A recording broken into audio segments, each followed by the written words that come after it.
Aujourd'hui, nous partons nous promener sur les forums, le forum romain et les forums impériaux. C'est-à-dire que par rapport aux promenades que nous avons faites jusqu'ici, nous allons descendre de la colline du Palatin ou descendre de la colline du Capitole pour nous promener au pied de ces collines. Le mot forum est un mot un petit peu complexe à utiliser. Vous avez vu que j'ai mis un pluriel entre parenthèses. C'est un mot qui est complexe parce qu'il désigne en fait, dans la Rome antique, des réalités un petit peu différentes. D'abord, le forum, au sens banal des choses, c'est le lieu où les marchandises arrivent, où on peut les échanger, où on peut les vendre et les acheter.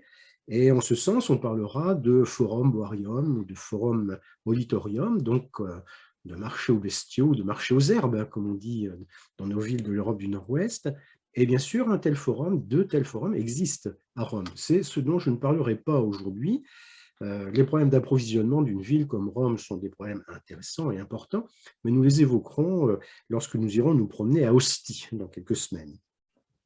Le mot forum désigne aussi le centre politique de la ville, l'endroit où s'exerce l'essentiel de la vie de la cité, le berceau de la loi, le berceau du droit aussi. Le forum, dans ce sens-là, c'est ce qu'on appelle aussi le forum républicain, le forum romain.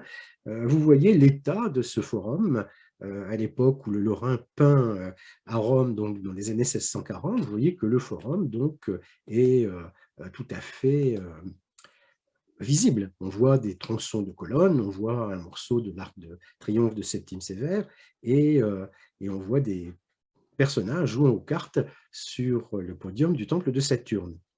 Mais on peut imaginer, en voyant cette image, l'ampleur des investigations archéologiques qu'il a fallu réaliser pour comprendre la localisation des bâtiments et se représenter l'organisation générale du Forum républicain. Forum, donc, forum romain, forum républicain. C'est le premier de ceux dont nous parlerons. Et puis, le mot forum a désigné aussi, au fil du temps, des constructions de prestige qui ont été entreprises à partir de l'époque de Jules César, donc au milieu du 1er siècle avant notre ère, des constructions de prestige qui ont accompagné le forum, qui l'ont doublé, qui l'ont dépassé, si l'on peut dire. Et ces constructions de prestige finissent par culminer au début du IIe siècle après Jésus-Christ avec la construction du forum de Trajan. Et nous terminerons notre promenade par la visite du forum de Trajan et par la visite de ce qui reste du forum de Trajan, c'est-à-dire d'un côté, pas grand-chose, mais d'un autre côté, il reste la colonne Trajane, qui est un monument absolument spectaculaire, très intéressant, et sur lequel nous nous pencherons un petit peu. Alors, encore un mot pour évoquer, à propos de cette peinture du Lorrain, un mot pour évoquer les questions de restitution. Les lieux dont nous avons parlé jusqu'ici, le Capitole, le Palatin, les lieux dont nous allons parler aujourd'hui, le forum, les forums, tous ces lieux sont très ruinés. Et donc, pour se représenter ce à quoi il pouvait ressembler autrefois dans l'Antiquité, eh bien, il est nécessaire de faire un effort de restitution qui peut passer par la réalisation de plans, par la réalisation de dessins, par la composition de maquettes éventuellement, et aussi par la création de modèles numériques comme nous avons aujourd'hui. Vous vous souvenez sans doute d'avoir vu, enfin si vous avez suivi mon conseil, d'avoir vu le modèle numérique de l'université de Caen, sous le titre Le plan de Rome, les nocturnes du plan de Rome. Il y en a un sur le Forum républicain qui a été diffusé en 2017, donc je vous recommande d'aller le visiter. Et vous savez que les organisateurs de ce modèle numérique, Sophie Madeleine et Philippe Fleury et leur équipe, eh bien, restituent la ville de Rome telle qu'elle pouvait apparaître le jour du solstice d'été de l'année 320. Donc le 21 juin 320 après Jésus-Christ à 15 heures. Voilà ce que l'on voit en fait. Vous voyez l'ombre des colonnes. Hein. Si on veut restituer de manière réaliste les bâtiments, il faut veiller à l'éclairage évidemment. Donc il faut choisir un jour précis, un moment précis, une saison précise. Donc, ce que nous montre cette image, eh bien, c'est le forum républicain au début du IVe siècle, avec les grandes basiliques à droite et à gauche, avec les monuments qui sont multipliés à l'époque impériale et qui rendent encore plus complexe la compréhension de ce qu'était le forum. Donc, un modèle numérique peut, comme c'est le cas de celui de Caen, restituer la ville à un moment précis. Mais restituant la ville à un moment précis, on évacue complètement l'évolution, la transformation au fil du temps. Donc, il y a un autre modèle numérique qui a été réalisé à l'université de Berlin, l'université Humboldt de Berlin, sous le titre de, alors c'est de l'allemand en fait, Digitales Forum Romanum, forum romain numérique, si on peut dire. Et donc, si vous introduisez cette dénomination dans votre moteur de recherche, vous arriverez sur le site qui est lisible en allemand, qui est lisible en anglais, qui est lisible en italien, et qui vous donne, avec des images, non pas des images animées, mais avec des images quand même, qui vous donnent une vue générale de l'évolution du forum républicain depuis l'époque archaïque jusqu'au Moyen-Âge. Et donc, c'est très complémentaire, évidemment, de ce que l'on fait à Caen. C'est différent, mais c'est tout à fait complémentaire. Alors voilà pour les problèmes de restitution. Je vais utiliser beaucoup les images du modèle de Berlin aujourd'hui. Alors, comment présenter le forum? Comment se représenter ce qu'est le forum? C'est le pied des collines, comme je disais. C'est cet espace qui est au pied des collines du Palatin et du Capitole, cet espace qu'on voit ici, et qui est, je vais agrandir un petit peu, qui a la particularité d'être une zone humide, d'être parcourue par des petits ruisseaux qui vont se jeter dans le Tibre et d'être parcouru par le Tibre aussi. Le Tibre, comme vous savez, joue un rôle tout à fait important dans l'histoire mythologique de Rome. C'est sur le Tibre que flotte le panier qui contient les jumeaux, Rémus et Romulus. C'est la crue du Tibre qui porte le panier jusqu'au pied du Palatin, jusqu'à la grotte du Lupercal, dont nous avons déjà parlé. Et donc le Tibre joue un rôle majeur dans la mythologie des débuts de Rome, des premiers temps de Rome. Si on laisse la mythologie, on peut dire que le Tibre n'est pas un fleuve considérable, c'est le troisième fleuve italien, 405 km de long, mais c'est un fleuve qui décrit une boucle au pied des collines, hein, comme on le voit ici, une boucle qui amène le fleuve à ralentir dans son cycle. Il y a donc ici des profondeurs plus faibles qu'ailleurs. On peut passer à gué à certains moments, certaines saisons de l'année, enfin on pouvait passer à gué à certaines saisons de l'année. On a construit un pont aussi assez précocement qui prenait appui sur l'île Tibérine. Et donc, toute cette zone basse et naturellement humide est parcourue aussi par les crues du Tibre. Par conséquent, on peut se dire que le point de départ, au fond, de l'histoire de Rome, non pas de la mythologie romaine, mais le point de départ de l'histoire de Rome, c'est le drainage de l'espace situé au pied du Palatin et au pied du Capitole, le drainage de l'espace qui transforme une zone humide en une zone constructible. Et donc, le premier monument important de l'histoire de Rome et de l'histoire du Forum, la date de naissance, le point des origines de la ville, c'est la construction de ce canal, de ce petit fossé de drainage qui est rendu nécessaire par le côté humide de la zone. Il faut se souvenir aussi que le Tibre est un fleuve dont les berges n'ont été aménagées qu'à la fin du XIXe siècle, ce qui est très courant dans les villes européennes. Les voies sur berge, si l'on peut dire, les quais ne sont aménagés qu'à la fin du XIXe siècle. Dans le cas de Rome, la loi de l'État italien qui organise l'aménagement des quais est une loi de 1875 et elle n'est mise en application que, évidemment, progressivement au fil du temps. Alors donc, le premier monument, c'est le canal de drainage, le petit fossé qui traverse toute la zone du forum pour drainer et pour rendre possible la construction. Et il faut donc considérer que ce canal, qu'on appelle Cloaca Maxima, ce canal remonte aux origines de Rome. Pour les Romains, il remonte donc à l'époque royale. On attribue sa construction aux rois étrusques, les Tarquins anciens, Tarquins superbes probablement. Et donc, le fait de renvoyer la construction de ce monument à l'époque royale, c'est en souligner à la fois l'ancienneté, le prestige aussi. C'est un fossé ou un canal qui est resté à l'air libre. On pouvait franchir, comme vous voyez ici, par de petites passerelles, puis il y avait des rambardes pour éviter que l'on tombe dans le fossé, bien sûr. Mais ce fossé est resté à l'air libre jusqu'au IIe siècle avant Jésus-Christ.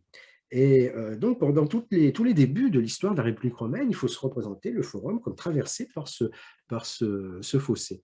Fossé qui distingue donc, qui permet de délimiter dans le forum deux espaces différents, celui qui se trouve situé près du Capitole, hein, ici, et qui est le lieu, disons, des activités civiques et politiques essentiellement, et celui qui se trouve en deçà, et qui est plutôt le lieu des activités religieuses. Alors, ce canal de drainage a été ensuite recouvert, a été couvert. On a construit une voûte, comme vous voyez là. On a construit une voûte progressivement. C'est le nom de Marcus Agrippa qui est lié généralement à la construction de cette voûte, mais la voûte a été reconstruite plusieurs fois à l'époque impériale. Et c'est ce qui explique donc que l'on puisse encore utiliser ce canal de drainage, qui n'est pas un égout, hein, contrairement à ce qu'on pense souvent. Ce canal de drainage donc, peut encore être utilisé, est encore utilisé dans la ville de Rome telle qu'elle est aujourd'hui. Bien sûr, on l'a aménagé depuis l'Antiquité. Alors, dans ces conditions, il ne faut pas être surpris que les monuments anciens et représentatifs de ce côté humide de la zone qu'est le forum, ces monuments qui évoquent l'eau en réalité présente dans le forum, ce soient des monuments qui soient justement évocateurs de l'eau. Il y en a un, par exemple, c'est celui qu'on voit ici, que les Romains appellent Lacus Curtius. Le Lacus Curtius, c'est le lac de Curtius. Alors, comme vous voyez, le lac de Curtius n'est pas un lac, c'est un monument commémoratif, un monument qui évoque des événements plus ou moins légendaires, des événements qui sont mis par les Romains, qui sont renvoyés par les Romains à une époque très ancienne. On ne sait pas bien ce qui s'est passé, mais enfin, il s'est passé quelque chose d'exceptionnel, en tout cas. Alors, il y a plusieurs récits qui évoquent les origines du Lacus Curtius. Ça peut être, par exemple, un moment, un gouffre qui s'ouvre sur le forum. C'est la mythologie qui le dit, la géologie ne nous permet pas du tout d'imaginer un gouffre, hein. Mais un gouffre donc, qui s'ouvre sur le forum, et pour conjurer ce signe très inquiétant lancé par les dieux, eh bien, Marcus Curtius se dévoue et se jette dans le gouffre, sacrifie sa vie en quelque sorte, se jette dans le gouffre pour protéger Rome. Donc, le monument à Marcus Curtius, le Lacus Curtius. Ou bien alors, une autre légende aussi raconte qu'un autre Curtius, on ne sait pas bien lequel, mais un autre Curtius a surgi un jour du marécage pour aider les Romains en lutte contre les Sabins qui s'étaient installés sur le Capitole. On a parlé l'autre jour de la roche tarpéienne, les Sabins installés sur le Capitole et que les Romains cherchent à repousser. Ils reçoivent l'aide d'un cavalier, Curtius, donc jailli des entrailles du sol. Naturellement, un monument a ensuite été établi pour commémorer cela. Ou bien alors, et sans doute plus probablement, c'est ce qu'indique la balustrade qui est là, sans doute y a-t-il eu un moment Jupiter qui a lancé le foudre sur le forum, donc un éclair qui est venu frapper le sol, et pour les Romains pieux, naturellement, le sol frappé par la foudre doit être est devenu sacré, il faut le protéger par une petite balustrade, il y en a plusieurs, comme vous voyez. Et donc, ce monument se rattache à des faits plus ou moins légendaires, renvoyés à l'époque, la haute époque de Rome, des faits plus ou moins mythiques, mais le monument existe. Le monument existe encore au début de l'époque impériale et il est devenu un lieu où l'on va faire des vœux pour la prospérité de l'empereur, un lieu lié en quelque sorte au culte impérial. C'est ce qui explique qu'en 96, après Jésus-Christ, l'empereur Galba, 96 c'est l'époque qui suit la fin de la dynastie des Flaviens, donc après la mort de Commode, donc il y a plusieurs empereurs cette année-là, Galba en particulier, et Galba, pour échapper à ses compétiteurs, à ses meurtriers pour tout dire, va se réfugier dans le Lacus Curtius, lieu qu'il pense être sacro-saint et qui va pouvoir lui éviter d'être assassiné. Mais ce n'est pas le cas, et donc il est assassiné précisément là. Et donc on voit à travers cet exemple que, comme c'est souvent le cas à Rome, la mythologie est jointe par l'histoire. L'histoire rejoint la mythologie d'une certaine façon. On avait déjà vu cela ailleurs. Donc un monument qui aujourd'hui n'est plus visible, mais qui est révélateur, significatif de cette origine humide du forum. Un autre monument encore plus révélateur et qui lui existe toujours, c'est la fontaine de Juturne. La fontaine de Juturne, c'est une source en réalité, une source qui a été un point d'eau pour la ville de Rome avant la construction des premiers aqueducs et une source qui est restée en usage même après l'effondrement des aqueducs, après l'interruption, la coupure des aqueducs. Sur la peinture de Claude Gelée, on voyait tout à l'heure une source, une fontaine, c'était la fontaine de Juturne. Alors cette fontaine de Juturne a une origine donc naturelle, mais il y a une explication mythologique pour cette fontaine, c'est Juturne précisément. Juturne qui est une mortelle aimée de Jupiter, et pour remercier Juturne d'avoir accordé ses faveurs à Jupiter, celui-ci lui donne l'immortalité et lui confère la maîtrise des puits, la maîtrise des sources. Juturne est une divinité des eaux en quelque sorte. Et donc, il y a cette fontaine de Juturne sur le forum. Un épisode historico-mythologique est rattaché aussi à la fontaine de Juturne. Là, on est dans les tout premiers temps de Rome. C'est la bataille des Romains contre leurs voisins, les peuples latins, la bataille du lac Régil qui se déroule en 495 avant Jésus-Christ. Et donc, au soir de la bataille, le lac Régil n'est pas très loin de Rome, enfin, il n'est pas à Rome. Au soir de la bataille, on voit arriver sur le forum, près de la fontaine de Juturne, deux cavaliers qui abreuvent leurs chevaux dans la fontaine. Ces deux cavaliers sont les Dioscures, Castor et Pollux, qui viennent donc annoncer aux Romains la victoire de leurs armées sur le champ de bataille donc du lac Régil. Ça, c'est un événement historico-mythologique. Mais il y a un autre événement tout à fait historique, celui-là, qui est marqué par l'organisation et la construction de cet hôtel. Cet hôtel a été dédié par Paul-Émile, le vainqueur de Persée à la bataille de Pydna en 168 avant Jésus-Christ, qui célèbre le triomphe dont on a parlé en 167.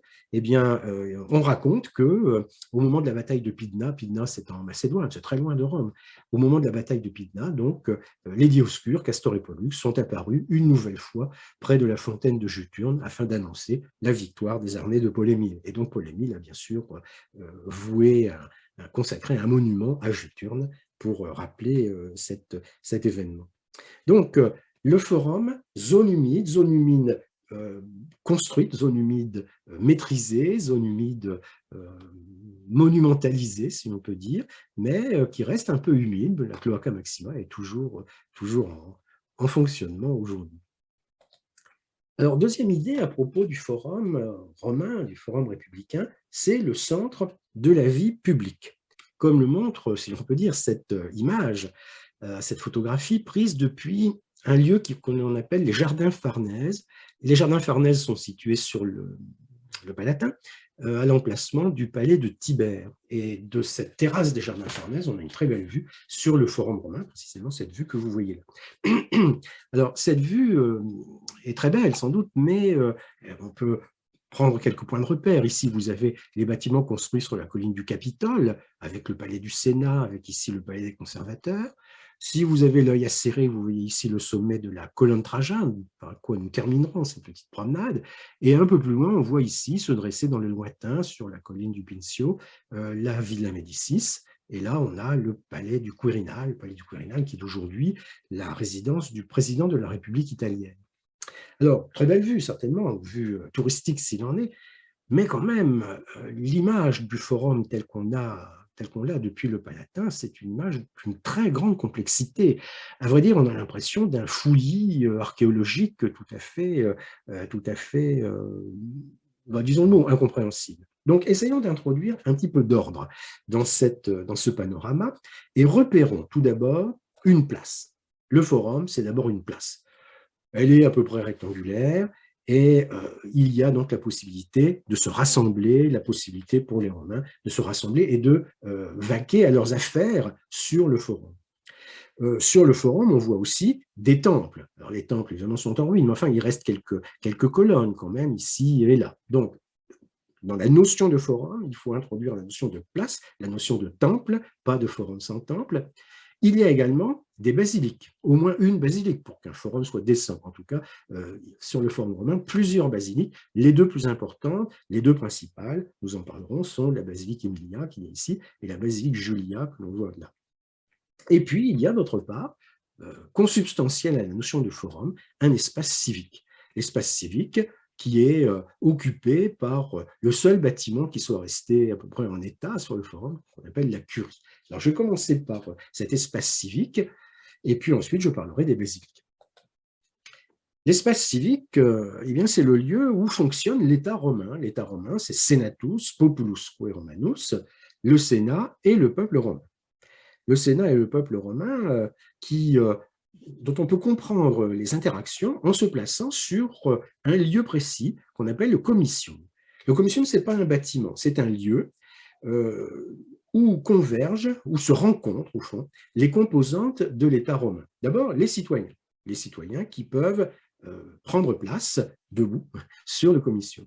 Et puis, il y a d'autre part les magistrats qui vont prendre place sur une tribune que l'on construit. Le comitium n'est pas un bâtiment, mais il y a quand même une tribune qui a été construite, une tribune sur laquelle prennent place les magistrats, en contact avec les citoyens. Il y a d'autre part le bâtiment qui abrite les anciens magistrats, le Sénat, parce qu'au fond, qu'est-ce que sont les sénateurs? Ce sont d'anciens magistrats. On dit que ce sont les familles patriciennes qui peuplent le Sénat en grande partie, oui, mais les sénateurs ont exercé de magistrature et ils siègent au Sénat après avoir exercé ces magistratures. Il y a très peu d'hommes nouveaux dans la République romaine. Il y en a quelques-uns, c'est toujours le cas de Cicéron, ce n'est pas le seul exemple, enfin c'est un rare exemple, malgré tout, de magistrats et sénateurs qui n'aient pas appartenu à une famille de magistrats et de sénateurs. Donc les sénateurs qui sont d'anciens magistrats et qui se réunissent dans un bâtiment, là pour le coup c'est un bâtiment depuis lequel on peut, à la porte par exemple de ce bâtiment, on peut avoir une vue directe sur le comitium et sur l'estrade sur laquelle prennent place le magistrat. Donc, le comitium, c'est le lieu où s'organisent les interactions entre les différentes composantes de l'État romain. Et voilà ce que le modèle numérique de Berlin peut nous donner comme restitution autour de 200 avant Jésus-Christ. Vous voyez, donc juste avant au moment du début de l'ère punique, disons. Voilà ce à quoi peut ressembler le comitium. Donc, un espace qu'on voit là, où peuvent se rassembler les citoyens, une estrade, une tribune sur laquelle peuvent prendre place les sénateurs, et puis la petite éminence sur laquelle est construite la curie, le bâtiment où siège le Sénat. Le Sénat, la curie, c'est le lieu où siège le Sénat. C'est ce bâtiment-là ou ailleurs, éventuellement, là où siège le Sénat. Et depuis la porte de ce bâtiment, il y a donc une interaction possible avec le reste du commission. Une autre estrade est bâtie ici, on appelle ça Grécostasis, qui abrite, enfin, qui est le lieu où prennent place les visiteurs étrangers, les ambassadeurs, disons, des pays étrangers qui viennent assister au fonctionnement de la vie politique romaine sur le commission. Voilà la situation donc telle qu'elle. On peut la comprendre au milieu de l'époque républicaine, le comitium sur le forum, au pied du Capitole, au pied donc de l'escalier ici d'hégémonie, à proximité de la Cus Curtius que l'on vient d'évoquer. Et puis au fil du temps, il y a une évolution de ce comitium. Le comitium reste un espace, mais il est devenu beaucoup trop petit pour accueillir tous les citoyens, ou tout au moins tous les citoyens qui se déplacent sur le forum. La ville de Rome est devenue de plus en plus peuplée, le nombre des citoyens s'est accru dans des proportions considérables, et donc le comitium est devenu trop étroit pour accueillir les citoyens présents sur le forum, qui ont tendance à se placer sur le forum précisément, et pas seulement sur le comitium. Donc la tribune sur laquelle siègent les magistrats, eh bien, va être utilisée à contresens. Les magistrats ne vont pas parler aux citoyens réunis ici, mais ils vont parler aux citoyens réunis sur le forum, c'est-à-dire au sud, finalement. Et la curie va elle-même être déplacée et son orientation va être modifiée. Ce bâtiment est donc détruit et remplacé par un autre bâtiment que l'on construit ici, ce qu'on appelle la curie julienne parce qu'elle est mise sous le patronage de Jules César, mais en réalité c'est un bâtiment qui est construit à l'époque d'Auguste.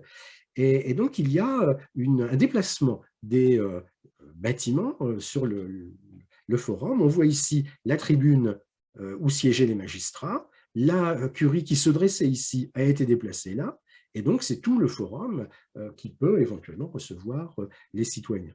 À moins que le rôle des citoyens ne soit devenu, disons, plus marginal à l'époque d'Auguste, à l'époque des successeurs d'Auguste, donc à l'époque impériale, le pouvoir n'est plus exercé de la même façon, le lieu où le pouvoir s'exerce a pu donc évoluer dans sa configuration. Remarquons une chose au passage, on en reparlera tout à l'heure, sur le forum, sur le comitium, à proximité du comitium, la construction de bâtiments, de monuments plus exactement, de monuments qui peuvent être commémoratifs sous la forme d'une statue équestre, ou de monuments commémoratifs sous la forme d'une colonne. Une colonne marquant, rappelant telle ou telle victoire, tel ou tel haut fait de l'histoire de Rome, une colonne, donc rappelant un triomphe par exemple, a pu être, quelques colonnes ont pu être bâties sur le forum. On parlera de ces colonnes évidemment à propos de la colonne Trajane. Alors voilà, donc le comitium et la signification du comitium, la signification de la curie, la transposition de la curie, la translation plutôt de la curie vers le sud, à l'époque de César, à l'époque d'Auguste, et c'est cette curie qui existe encore aujourd'hui. Alors naturellement, depuis l'époque d'Auguste, il y a eu des incendies, elle a été reconstruite plusieurs fois, mais elle a été reconstruite plusieurs fois sur le même modèle. Et c'est ce qui fait qu'on la voit aujourd'hui encore sur le forum. La curie a survécu jusqu'à la fin de l'Antiquité en tant que bâtiment public. À la fin de l'Antiquité, elle est transformée en église, ce qui lui permet évidemment de survivre jusqu'au XVIIIe ou XIXe siècle. Au XIXe siècle, elle est déconsacrée en tant qu'église et on la restaure pour lui rendre l'apparence qu'elle pouvait avoir à peu près à l'époque de Dioclétien, donc au début du IVe siècle. Le comitium, la curie, les citoyens, les magistrats, on peut considérer que le forum est le lieu où se fabrique la loi. C'est le centre de la vie publique, le centre de la vie politique où se fabrique la loi. Mais le forum est aussi le lieu où se fabrique le droit romain. Le legs principal que nous a fait la civilisation romaine, ce n'est pas la loi, c'est le droit. C'est le droit romain qui a inspiré la définition de notre propre droit au fil du temps. Alors, le droit le droit est fabriqué, si l'on peut dire, non pas sur le comitium, il est fabriqué dans les basiliques. Alors, je ne vais pas entrer dans une présentation très approfondie du système juridique romain, ce serait assez compliqué, mais disons qu'il faut faire quelques remarques générales. D'abord, première remarque générale, on va laisser de côté tout ce qui concerne les rapports entre les institutions, ce qu'on appelle en termes savants le droit public. On va s'intéresser à tout ce qui concerne les rapports entre les personnes, entre les individus, donc le droit civil. Et on va remarquer que la procédure juridique à Rome est assez complexe parce qu'elle est influencée par des facteurs bien précis. Un premier facteur, c'est le rôle déterminant de la coutume, non pas en matière publique, mais en matière civile. Le rôle déterminant de la coutume, c'est alors les Romains disent que ça remonte à l'époque archaïque, à l'époque des rois, peut-être bien, mais la coutume, c'est surtout le pouvoir, vraiment le pouvoir du père de famille, du pater familias, le père de famille dans sa famille, dans sa maison, exerce des pouvoirs effectifs, pas dans tous les domaines naturellement, mais il exerce des pouvoirs effectifs très importants. Et cette puissance du père de famille échappe complètement à la loi, puisque c'est la coutume. Cette puissance du père de famille échappe complètement, par conséquent, en cas de problème, échappe complètement à la justice. Et donc, il y a cette réalité-là, le droit coutumier, si l'on peut dire, extrêmement important. Et deuxième facteur important aussi, le fait que Rome soit au départ une toute petite cité, mais devienne, finalement assez vite, devienne une très grande ville à la tête d'un très grand empire. Et donc, les problèmes, même entre les individus, les problèmes civils, les contentieux, se multiplient par conséquent et deviennent de plus en plus complexes à comprendre, à analyser et à trancher. On ne peut pas s'en remettre simplement aux règles coutumières, on ne peut pas s'en remettre simplement aux règles ancestrales. Donc, il faut faire évoluer les choses. Comment? Et puis, il y a un troisième facteur qui est le plus important, c'est petit à petit l'émergence d'une magistrature particulière qui est intégrée dans le cursus honorum, hein, la carrière des honneurs, mais une magistrature particulière, l'une des plus importantes, la préture, le préteur. Donc, la magistrature du préteur s'exerce juste avant celle du consul. C'est l'avant-dernier degré donc, de la carrière des honneurs. Alors, le préteur apparaît au IVe siècle, donc à haute époque. D'abord, il y en a un qui traite des affaires de la ville. Et puis, par la suite, il y en a un deuxième qui apparaît, qui va traiter des affaires relatives entre les citoyens et les étrangers, hein, parce que, naturellement, ce contentieux en matière civile peut exister aussi avec les étrangers. Et puis, le nombre des prêteurs va augmenter. À l'époque de César, par exemple, il y en a 16. Alors, qu'est-ce que c'est que le prêteur au IIe siècle, au 1er siècle? C'est un magistrat qui établit on pourrait dire, la procédure à suivre dans le cas des contentieux en matière civile. La procédure à suivre, c'est-à-dire comment va-t-on régler le problème qui se pose. Ce n'est pas le prêteur qui est un juge, hein, mais le prêteur va dire le droit, en quelque sorte. Il va formuler, plus exactement, le droit, et donc la formulation du prêteur est utilisée par les juges pour rendre la justice. On peut donc dire que les édits des prêteurs, les décisions des prêteurs, au fil du temps, eh bien, font évoluer le droit romain dans un sens d'une plus grande souplesse, d'une plus grande précision, d'un plus grand réalisme, au fond, et c'est pourquoi ces décisions des prêteurs eh bien, composent un volume important, un volet important du legs juridique que Rome nous a fait. Ce legs juridique est contenu dans ce qu'on appelle en latin un corpus juris civilis, donc l'ensemble des règles de droit en matière civile. Et donc cet ensemble de règles de droit en matière civile, ce sont à l'époque impériale les décisions des empereurs, donc c'est l'empereur Justinien qui codifie tout cela, les décisions des empereurs, c'est-à-dire les décisions de Justinien lui-même, ce qu'on appelle le code justinien, les nouvelles, excusez-moi, les décisions des prédécesseurs de Justinien, ce que l'on appelle donc le code justinien. Le code justinien synthétise les décisions, les lois établies par les empereurs romains avant Justinien. Les nouvelles synthétise les décisions prises par Justinien, et le digeste synthétise l'héritage juridique des magistrats et des magistrats de la République en grande partie, c'est-à-dire des prêteurs de la République en grande partie. Le digeste, donc, est la base fondamentale, la source fondamentale pour la connaissance du droit romain, et c'est cela que Rome nous a légué. Rome nous a légué le droit et pas la loi. La loi romaine n'est pas appliquée, bien sûr, le droit romain, si, en grande partie. Alors, le rôle du prêteur, donc, tout à fait essentiel. Eh bien, les prêteurs officient, opèrent dans les basiliques. Les basiliques, qui sont donc des bâtiments, sur l'image que vous avez là, vous voyez 3 basiliques. Il y a une qu'on ne voit pas très bien ici, qui est la basilique Sempronia, celle qui est là, qui est la basilique Emilia, il y en a une là, qui est la basilique Porcia, une des plus petites basiliques. Qu'est-ce que c'est qu'une basilique? D'abord, c'est un mot. Le mot basilique est emprunté au grec, est emprunté à une expression qui désigne un bâtiment sur l'agora d'Athènes, Stoa Basilicae. La Stoa Basilicae, c'est le portique donné par le roi Attale de Pergame. Et donc, par imitation de ce bâtiment à Athènes, on donne le nom de basilique à un bâtiment romain. Stoa, c'est la colonne. Donc, dans la basilique, il y a des colonnades. Bon. La basilique romaine, c'est un bâtiment à colonnade, c'est un bâtiment qui est de taille plus ou moins importante, qui peut être de très grande taille, comme celle-ci, il peut être plus petit, comme celle-là. Il y a une dizaine de basiliques à Rome, mais 2 principales. Et donc, le plan de la basilique est toujours le même. Il y a un espace central, une nef centrale, on pourrait dire, avec au bout de cette nef une sorte d'abside.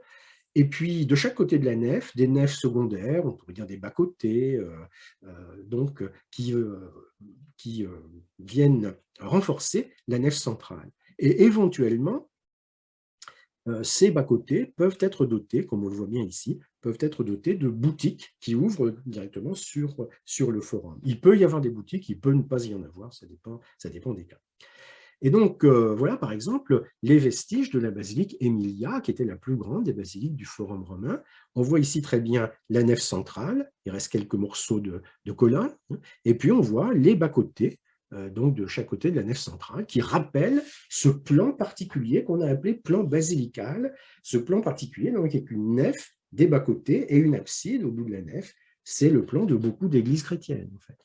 C'est le plan de beaucoup d'églises chrétiennes qui ont d'ailleurs repris aussi le mot de basilique. Mais une basilique chrétienne est un édifice religieux, une basilique romaine n'est pas un édifice religieux, c'est un édifice public.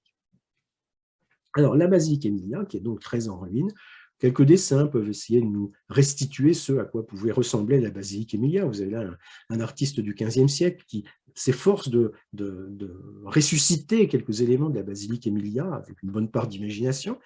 Voilà par exemple les vestiges de l'autre grande basilique, la basilique Julia. Alors même chose, on voit la nef centrale ici, on voit la colonnade et les boutiques là, et puis il reste quelques arcades en briques.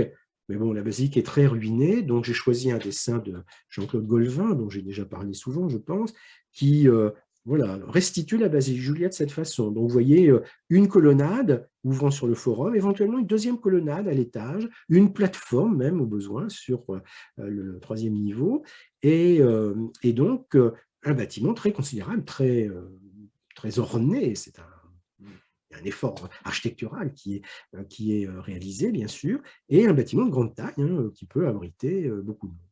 Alors, qu'est-ce que l'on fait dans les basiliques? Donc, beaucoup de choses. On peut dire la basilique, c'est le forum mis à l'abri des intempéries, la pluie, ou éventuellement le soleil qui serait trop brutal. C'est-à-dire qu'on fait dans la basilique ce qu'on peut faire sur le forum. On peut discuter, on peut faire des affaires. Mais c'est dans la basilique que siègent les magistrats, et les prêteurs et les juges.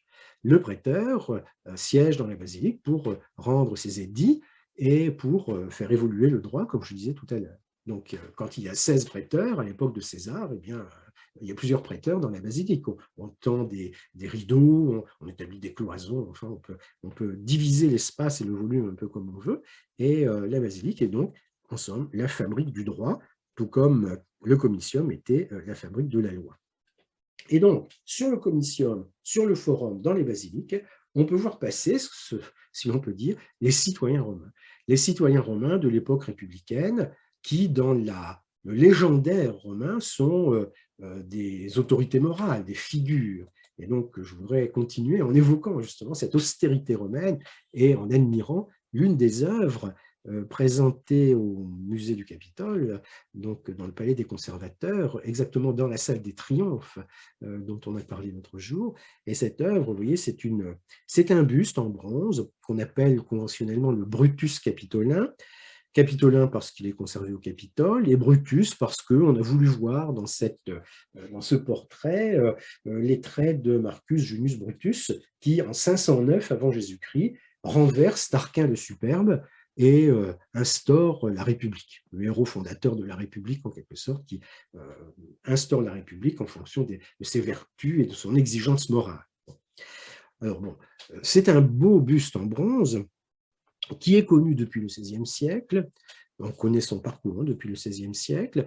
C'est un beau buste en bronze qui présente des traits personnalisés. Ce n'est pas une image idéale d'un visage humain, donc c'est peut-être un portrait. En tout cas, le buste est en très bon état de conservation. On voit que le personnage porte la barbe et la moustache, ce qui est rare dans l'iconographie des portraits romains. Entre le IIIe siècle avant Jésus-Christ et le IIe siècle après Jésus-Christ, en gros, on ne porte pas la barbe ni la moustache. Donc le fait qu'il présente cette particularité, soit le met en rapport avec une famille particulière qui, justement, exception à la règle, dont les hommes portaient la barbe et la moustache, les Scipion barbatus, ou alors c'est un portrait à mettre en rapport avec une plus grande ancienneté, avant le IIIe siècle peut-être. Donc, qu'est-ce que c'est que ce buste? Pourquoi y a-t-il des bustes? Pourquoi y a-t-il des portraits? Deux interprétations possibles. Peut-être donc un portrait familial, la barbe, un portrait familial. Les grandes familles romaines vouent un certain culte aux ancêtres. L'on a dans la maison, dans la domus, on a un lieu où sont conservées les effigies des ancêtres. Généralement, les effigies en cire, mais pourquoi pas une effigie en bronze éventuellement.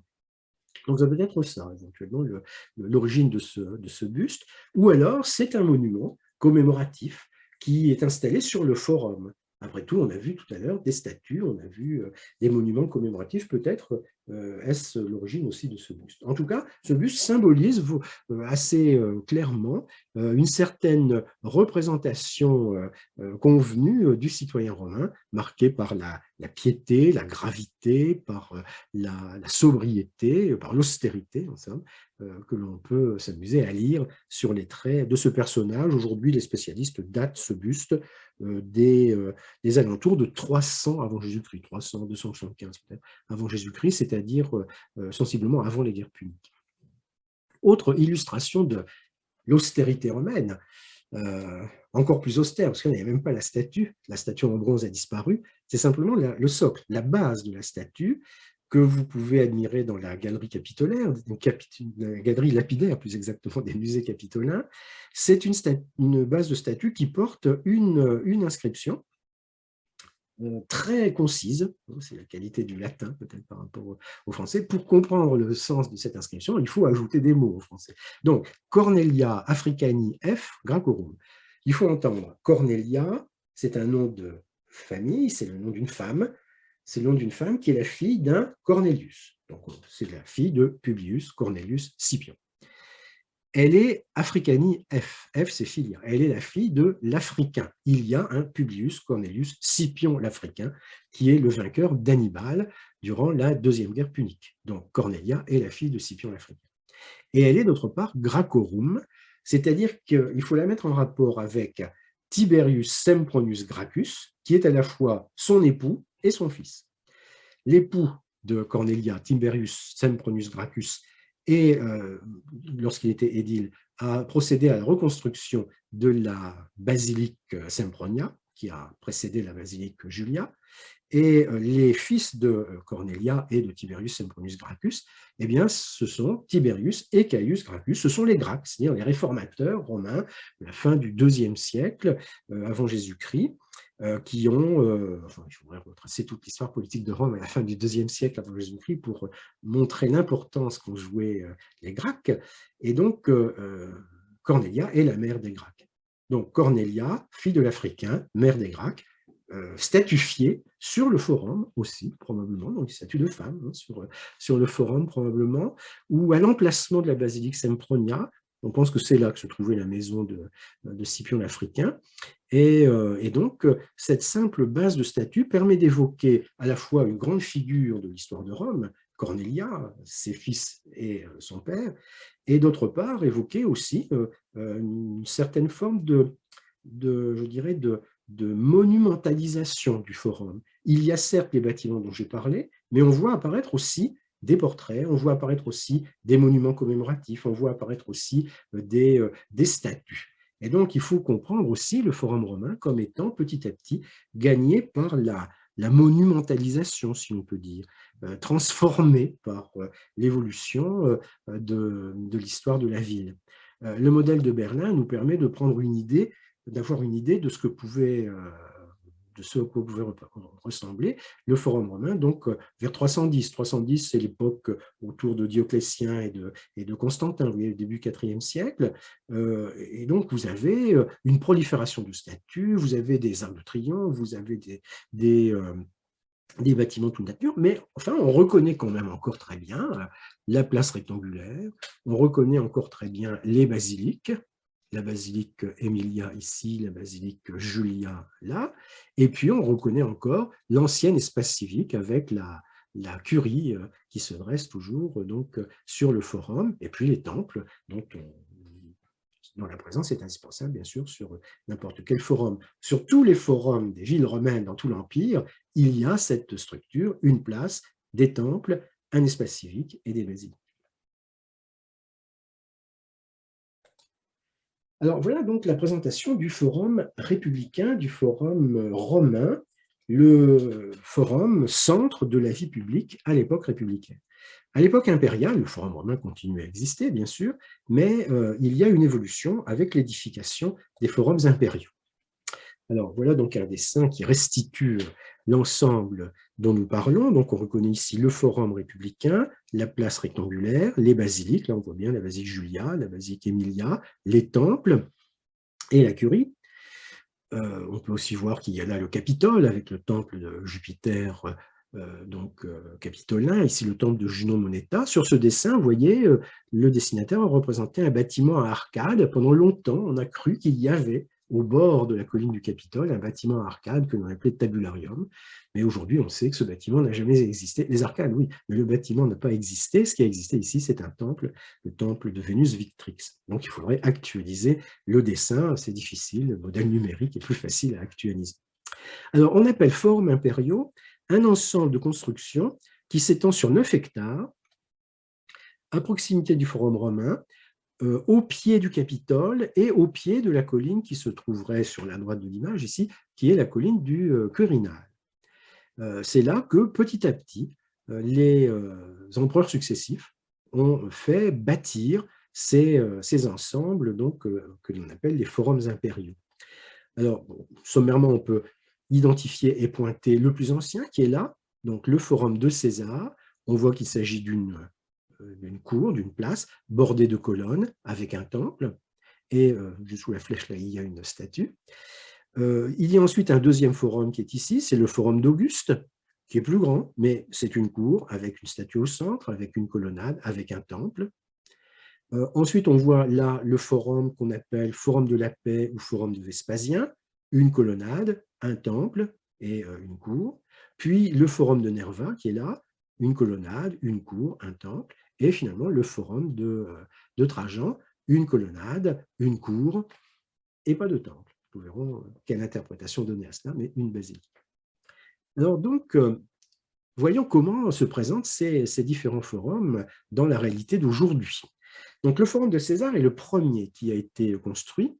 Il a été entrepris par César, et à la mort de César en 44, les travaux n'étaient pas tout à fait terminés. Donc, c'est Auguste qui s'est chargé de terminer, parachever le chantier. Enfin, on voit que César a voulu faire apparaître à côté du forum, à côté de la basilique Emilia, en arrière de la curie qui sert un peu de porte d'entrée, hein, comme on voit, en arrière de la curie. Donc, il a voulu faire apparaître une place qui puisse étendre l'espace public disponible, espace trop restreint peut-être sur le forum républicain.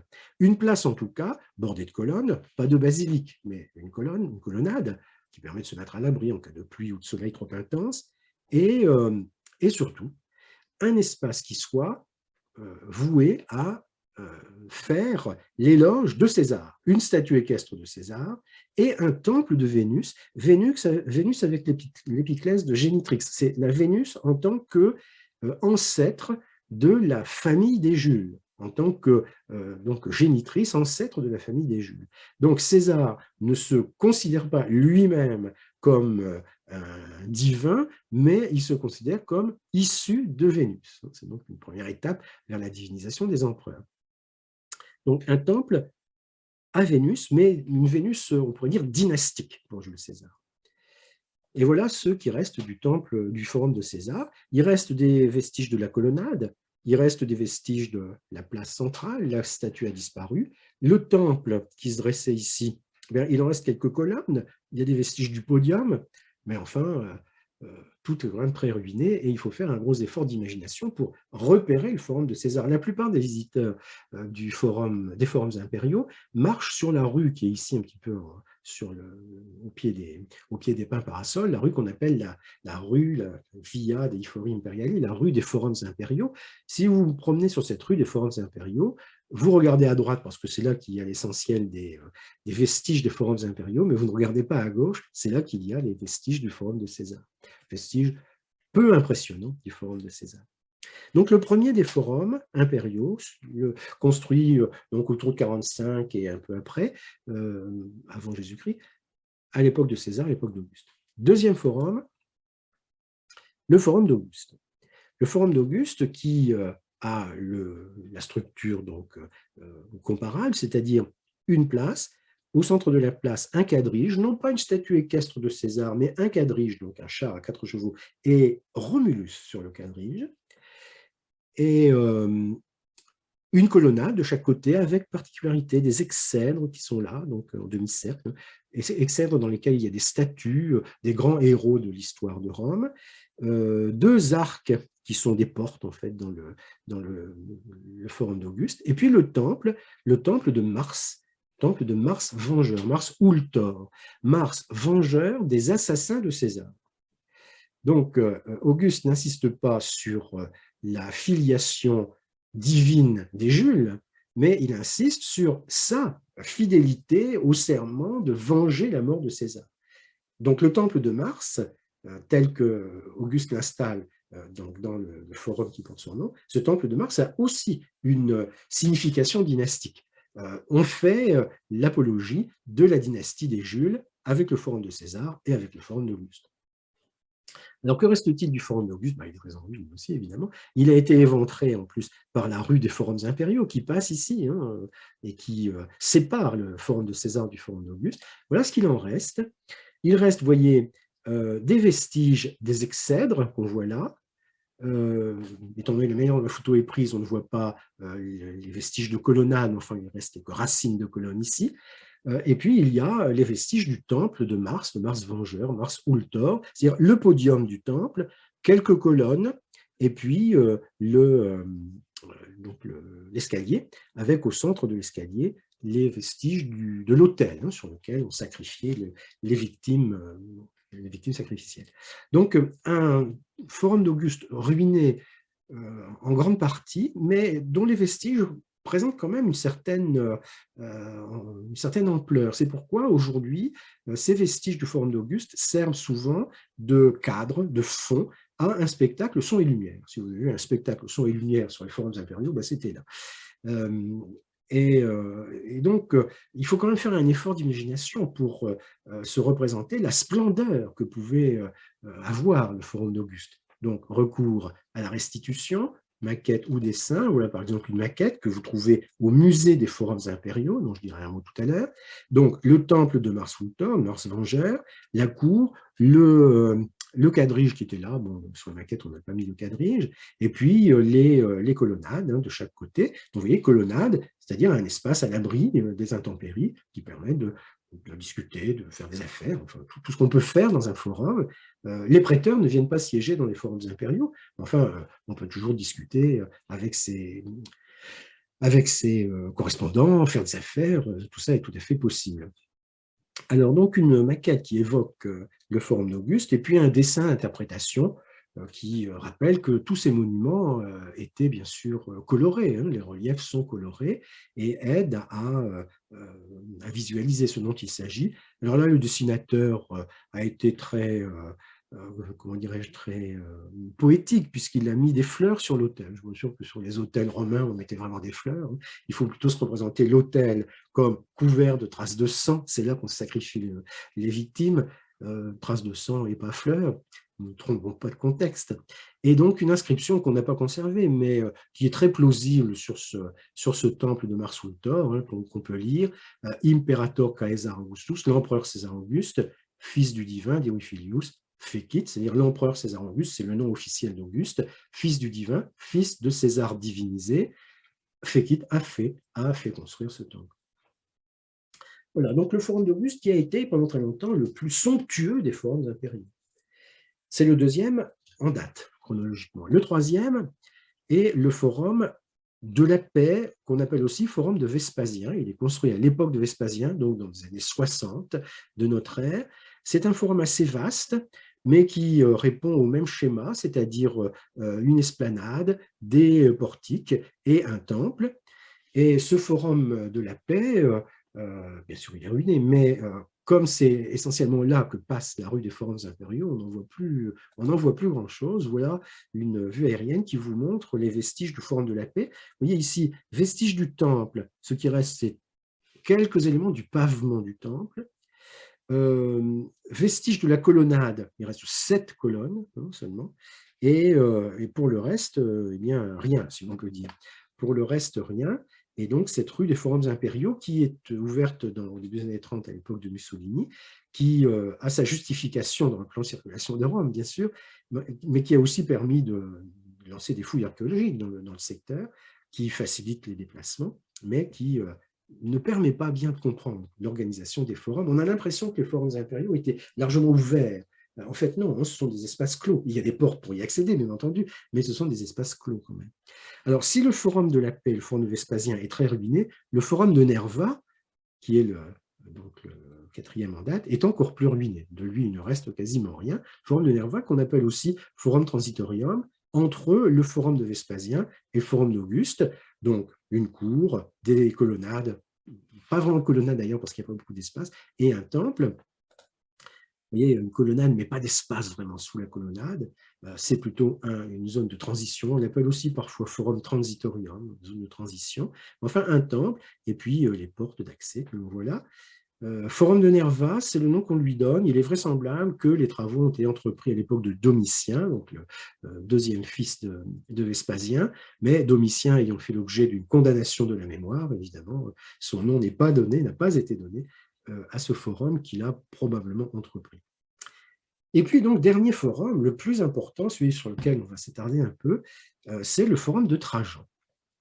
Comme vous voyez, c'est le plus grand, c'est le plus récent, c'était certainement le plus beau de tous les forums impériaux. Alors le forum de Trajan, c'est donc une esplanade, c'est une colonnade, c'est une statue au centre de l'esplanade, une statue équestre de Trajan, plus grande que nature. C'est également des exèdres, un peu à l'imitation du forum d'Auguste, peut-être, des exèdres, ici et là, et non pas un temple, mais une basilique. La basilique Ulpia, Ulpius c'est le nom de Trajan, hein, Marcus Ulpius Traianus, donc basilique Ulpia, la basilique de Trajan, avec des exèdres aussi, très grande basilique, beaucoup plus grande que la basilique Emilia, qui était la plus grande avant la construction de la basilique Ulpia.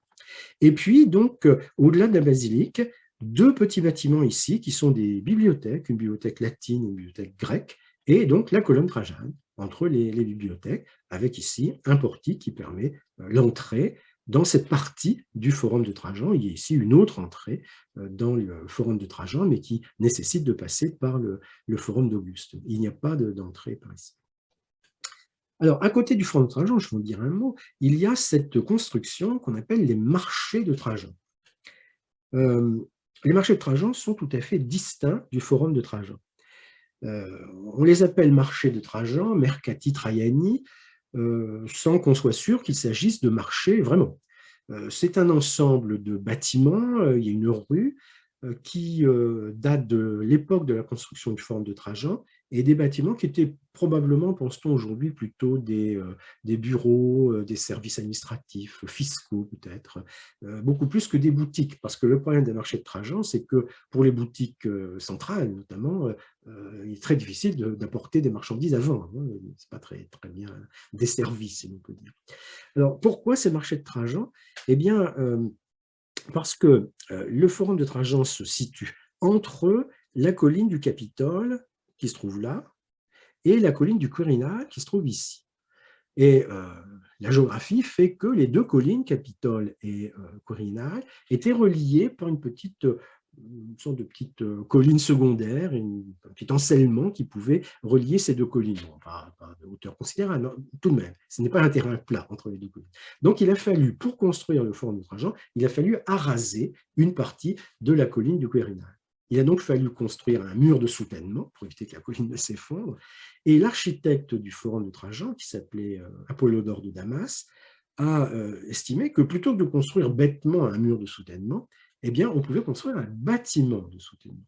Donc, un bâtiment assez vaste qui a une fonction donc, tout à fait utilitaire, soutenir la colline du Quirinal, et une fonction utilitaire aussi, puisque le bâtiment comporte des pièces, des dizaines de pièces, c'est assez vaste, et bien offrir un espace possible pour certaines activités de service, pense-t-on aujourd'hui. Donc, ces marchés de Trajan sont extérieurs au forum de Trajan, mais leur construction est liée à la construction du forum de Trajan. Aujourd'hui, les marchés de Trajan sont le siège du musée des forums impériaux. Et donc, si vous passez à Rome, je vous incite vivement à aller visiter le musée des forums impériaux. On entre par ici, et puis, alors, on visite le bâtiment, c'est intéressant. On a de très belles vues sur la zone des forums impériaux. Alors, laissons le marché de Trajan et parlons du forum de Trajan à proprement dit. Voilà ce qu'il en reste. On voit donc la rue des forums impériaux ici, qui a éventré toute la zone. On voit ici la moitié environ de l'esplanade qui constituait l'essentiel du forum, esplanade qui était bordée d'une colonnade qui est en très grande partie ruinée, la statue équestre de Trajan a disparu depuis longtemps, on voit quelques vestiges, alors non pas de l'exèdre du forum de Trajan, pardon, quelques vestiges de l'exèdre ici, mais ce mur, vous voyez là, c'est le mur des marchés de Trajan, justement. Donc il faut imaginer ici le mur du forum de Trajan avec les exèdres. Et puis tout au fond, eh bien, il reste la colonne Trajane. Alors, reprenons une maquette. C'est la maquette de Gismondi qui se trouve au musée de la civilisation romaine à Rome. On voit donc ici le forum de César, il y a ici le forum d'Auguste. Donc voilà le forum de Trajan, la colonnade, l'entrée monumentale, une sorte d'arc de triomphe, la statue équestre de Trajan, la basilique Ulpia, les deux bibliothèques, la colonne, et puis en arrière-plan, donc les marchés de Trajan, comme j'ai dit, c'est extérieur au forum, enfin la construction est liée à celle du forum, et en arrière-plan, donc la colline du Quirinal. Pendant longtemps, on a pensé qu'un temple à Trajan avait été bâti à proximité du forum de Trajan. Et Gismondi, sur la maquette qu'il a réalisée dans la première moitié du XXe siècle, a fait figurer ce temple ici, temple du divin Trajan, qui, puisqu'il est dédié à Trajan divinisé, a forcément été construit après la mort de Trajan, donc après la construction du forum. Ce temple, on le voit sur la maquette, ce temple, on le voit assez souvent aussi sur les plans. Le problème, vous voyez, la colonne est ici, le temple se serait situé là. Si vous êtes passé sur le forum de Trajan, si vous voyez la colonne Trajane, vous voyez qu'il y a ici une église, en fait, et là, une sorte de parking. Eh bien, il y a des fouilles archéologiques qui sont menées depuis plusieurs années ici. On cherche les vestiges du temple de Trajan et on ne les trouve pas. Autrement dit, il n'y en a pas. Il n'y a pas eu de temple là. Alors, il y a eu certainement un temple à Trajan divinisé, mais pas là. Donc, il faut se représenter le forum de Trajan comme dépourvu de temple. Et en tout cas, le forum de Trajan, tel qu'il est construit à l'époque de Trajan, comme dépourvu de temple. C'est un temple qui est organisé autour d'une basilique et non pas autour d'un temple, et d'un temple, on pourrait dire, dynastique. Il n'y a pas dans le forum de Trajan, il n'y a pas d'ambition dynastique, visiblement. Donc, c'est tout à fait intéressant de voir ça. C'est intéressant aussi de considérer que l'époque de Trajan, le règne de Trajan, c'est une période où les dirigeants romains, l'empereur lui-même, cherchent à embellir Rome et cherchent à apporter, je dirais, des aménagements utilitaires à Rome. Le forum lui-même, des bibliothèques, etc. Mais on construit aussi un aqueduc supplémentaire pour améliorer l'approvisionnement en eau. On va aussi organiser des spectacles. Il y a des spectacles à l'amphithéâtre qui sont grandioses au moment des triomphes de Trajan. Donc, il y a une volonté de se concilier l'approbation de la population, à la fois à travers les constructions et à travers l'aqueduc et les spectacles. Ce qui fait, en somme, je dirais la justification du forum de Trajan, ce n'est pas créer un forum supplémentaire, mais c'est faire l'éloge, non pas de la dynastie, mais c'est faire l'éloge du personnage qui est Trajan.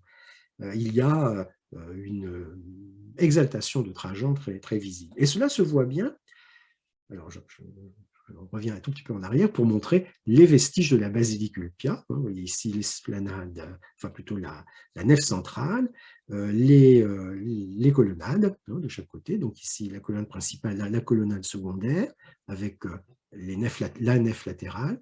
Ici la cour dans laquelle se dresse la colonne, ça c'est le socle de la colonne. Les bibliothèques ont disparu. Et la basilique Ulpia n'est plus que l'ombre d'elle-même. Donc là encore, il faut recourir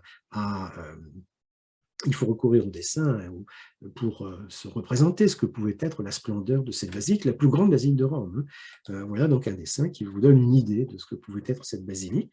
Donc, nef centrale, nef latérale, double colonnade, probablement un étage avec une colonnade aussi, peut-être une plateforme sur le toit, ça on ne sait pas bien, mais en tout cas un plafond à caisson. Et puis, donc, on voit à travers cette colonnade donc, à l'étage, on voit le toit de l'une des bibliothèques et on voit la colonne qui se dresse là. Donc un bâtiment somptueux qui avait été, qui était l'ornement au fond du forum de Trajan. Donc il y a la colonne, et nous allons terminer par la colonne Trajan. Le forum de Trajan est très ruiné, la colonne de Trajan est en bon état. Le forum de Trajan n'est plus qu'un souvenir, si l'on peut dire. La colonne de Trajan est parfaitement visible, elle est en bon état, et c'est bien sûr un monument très célèbre, très connu et très visité à Rome. Alors, voilà donc la colonne Trajane. C'est une colonne qui mesure, pour ce qui concerne le flux, 100 pieds romains de haut, donc 29,78 m. Si on considère le socle et la partie supérieure, la colonne mesure environ 39,80 m. Elle est décorée d'une statue, qui est une statue récente, qui a été ajoutée au XVIIe siècle. Et cette colonne est donc dotée d'un socle avec une porte, parce que bien sûr la colonne est creuse, il y a à l'intérieur un escalier en colimaçon qui permet d'arriver jusqu'à la plateforme sommitale. Bon, aujourd'hui, évidemment, il n'est pas question pour les touristes de grimper sur la colonne Trajane, pour des raisons de sécurité évidentes, mais techniquement, c'est faisable. Et donc, particularité de cette colonne, le fût de la colonne est entièrement décoré de reliefs, de bas-reliefs, donc du bas jusqu'en haut, une frise sculptée qui donc orne la colonne. Cette colonne a été construite entre 107 et 113 de notre ère. Trajan règne au début du IIe siècle de notre ère. C'est une colonne commémorative des campagnes de Trajan sur le Danube, des campagnes de Trajan en Dacie, contre les Daces et en Dacie. Donc il y a deux guerres de Dacie, l'une entre 101 et 105 et l'autre en 107. Et cette colonne donc peut être comprise, de prime abord, comme une colonne triomphale. Mais elle est plus complexe que cela. D'abord, il suffit de considérer l'inscription dédicatoire qui se trouve au-dessus de la porte. Alors cette inscription, vous voyez ici l'emplacement d'un toit qui avait été construit au Moyen-Âge. Il y a une petite église qui s'est greffée à la colonne Trajane, et donc pour que le toit tienne, on n'a pas hésité à entailler la pierre antique. Mais enfin, hormis cela, la colonne est à peu près en état. Donc cette inscription, bon, il faut la transposer pour la comprendre. Elle est rédigée donc dans un très beau caractère épigraphique qui a souvent servi de modèle pour les polices de caractère de nos jours. Celle que j'ai utilisée, pour le moment, en est inspirée. C'est une inscription forcément en latin qui est, comme c'est souvent le cas, en abrégé, mais bon, c'est assez stéréotypé et donc on peut assez facilement comprendre. Si on restitue les mots abrégés, on peut comprendre et traduire aisément. Donc, il y a une institution qui consacre la colonne, Senatus Populusque Romanus, le Sénat du peuple romain, et cette colonne est dédiée à donc, Imperatori Caesari Nervae Traiano Augusto Germanico Dacico, Divi Nervae Filio, à l'empereur César Nerva Trajan Auguste Germanique Dacique, fils du divin Nerva. C'est le nom officiel de l'empereur Trajan. Alors, ce personnage est qualifié de grand pontife. On dit qu'il a revêtu, qu'il a exercé pour la 17e fois la puissance tribunicienne. On dit qu'il a été acclamé empereur pour la 6e fois, qu'il a exercé 6 fois le consulat, qu'il est père de la patrie. Et donc, la colonne nous dit qu'elle a été érigée pour indiquer à quelle hauteur s'est levée la colline qui fut détruite par les travaux. Donc la colonne semble nous dire que les terrains arasés pour la construction du forum avaient une hauteur telle que le sommet de la colonne rappelle cette hauteur. Bon, c'est peut-être un petit peu amplifié, mais enfin, ça montre quand même l'ampleur des travaux nécessaires. Et donc, si on résume tout cela, parce que après tout, il y a un nom et une date, simplement, l'inscription nous dit ceci: le Sénat et le peuple romain à l'empereur Trajan en 113 pour indiquer à quelle hauteur s'élevait la colline qui fut détruite par les travaux. Donc, une colonne, il faut se la représenter aussi, pour ce qui concerne les reliefs, il faut se la représenter comme peinte, les reliefs peints. Mais une colonne qu'il est assez difficile, évidemment, pour laquelle il est assez difficile de voir ce qui est représenté là-dessus. La frise sculptée tourne autour de la colonne. Il faut imaginer 23 spires autour de la colonne. Donc, si vous voulez voir la scène dans tout son déploiement, il faudrait tourner 23 fois autour de la colonne. Et si vous êtes au pied de la colonne, vous voyez à peu près les premières spires, mais pour le haut, vous ne voyez rien du tout. Ou alors, il faut vraiment l'objectif des jumelles enfin, pour voir cela. Donc, clairement, ces reliefs n'avaient pas vocation à être lus complètement. Par ailleurs, on peut dire aussi que la colonne était entourée de bâtiments. Vous avez vu 2 bibliothèques et la basilique. Donc, à la limite, on peut tourner 23 fois autour de la colonne et grimper sur les bâtiments pour voir les différents éléments, mais ça implique de monter et descendre des escaliers 23 fois. Il est douteux que les spectateurs, que les visiteurs aient accompli un tel parcours du combattant, si l'on peut dire. Ce qui est sûr, en tout cas, c'est que cette frise mesure 200 mètres de long. Elle met en scène environ 2500 personnages et apparemment, il s'agit d'une évocation des campagnes de Trajan. On a souvent dit qu'il s'agissait de la mise en image d'un texte écrit par Trajan ou par l'entourage de Trajan, racontant les campagnes, ce qui s'appelle en latin des commentaires. On sait que Jules César, par exemple, avait écrit des commentaires sur la guerre des Gaules. Eh bien, on sait que Trajan ou l'entourage de Trajan ont écrit des commentaires sur la guerre de Dacie, et donc le relief de la colonne pourrait être une mise en image de ces commentaires. Commentaires qui figuraient peut-être dans les bibliothèques situées au pied de la colonne. Mais il faut se garder de considérer ces reliefs comme un reportage sur les événements militaires. Les commentaires de César n'étaient pas un reportage sur la guerre des Gaules. Et les commentaires de Trajan n'étaient pas non plus un reportage sur la guerre de Dacie. Les commentaires de César étaient un texte dans lequel César racontait un certain nombre de choses, évidemment, mais dans lesquels, surtout, il faisait l'éloge de ses adversaires. Il faisait l'éloge, en particulier, de Vercingétorix. Plus on fait l'éloge de son adversaire que l'on a vaincu, plus on fait indirectement son propre éloge. Donc, les commentaires de César avaient cette fonction-là, faire l'éloge de César en faisant l'éloge de l'adversaire vaincu, Vercingétorix. Quelle était la finalité des commentaires de Trajan et quelle est la finalité donc du relief qui a été tiré de ces commentaires? Eh bien, il faut regarder un petit peu les scènes pour le comprendre. Donc, je ne vais pas vous montrer les 2500 personnages, évidemment, de la frise. Vous pouvez trouver sur Internet une photographie complète de la scène, si vous voulez, puisque la colonne, d'abord, existe. La colonne a été moulée. Vous pouvez trouver des moulages à plusieurs endroits dans le monde, à Paris, à Londres, à Bucarest. Et donc, avec des photographies, on peut reconstituer facilement. Mais quelques scènes, quand même, pour préciser, quelques scènes symboliques et significatives, pour préciser de quoi il s'agit. Première scène, celle-ci. Là, c'est la photographie d'un moulage donc, de la colonne.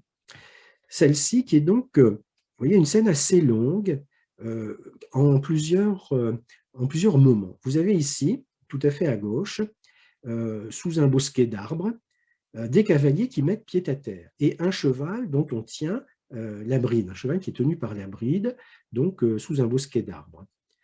Vous avez ici des personnages qui s'avancent vers la droite.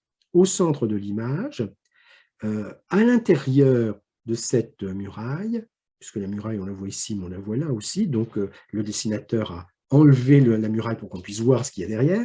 À l'intérieur de cette muraille, donc, un personnage en toge, la tête couverte, qui est en train de réaliser une libation, de verser donc une libation sur le foyer, sur l'autel. Donc, c'est le début du sacrifice, c'est l'ouverture du moment du sacrifice.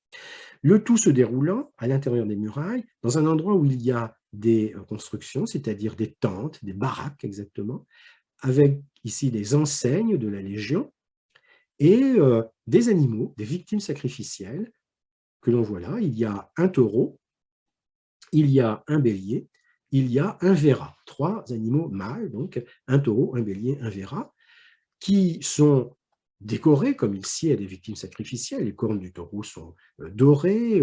Sur les animaux, on a déposé un décor, c'est-à-dire une bande de laine décorée sur le taureau et sur le Véra, bon, pas sur le bélier où il y a déjà de la laine, c'est pas la peine d'en rajouter, mais les cornes sont dorées certainement. Et donc ces victimes sacrificielles, eh bien, on les promène autour de la muraille, autour du camp, avant de les sacrifier. Le sacrifice commence ici et va se terminer par la mise à mort donc des animaux, victimes sacrifiées au dieu Mars. Ce sacrifice, c'est un sacrifice tout à fait précis, tout à fait formel, qui se traduit par la mise à mort de 3 victimes bien précises, taureau, bélier et Véra. C'est des victimes qu'on appelle Suoweta Aurelia, donc c'est vraiment quelque chose de tout à fait précis, un sacrifice au dieu Mars dans un contexte bien précis. Et ce contexte, c'est le contexte de la lustration. Le magistrat, ici vous avez le magistrat, c'est l'empereur Trajan bien sûr, hein, mais il agit en tant que magistrat, il est en toge, en civil si on peut dire. Le magistrat donc réalise la lustration de l'armée et va consacrer le sacrifice avec les Suoweta Aurelia. Ce magistrat, c'est l'empereur, c'est aussi le général. Le général est un magistrat, il détient un imperium, donc il est un magistrat.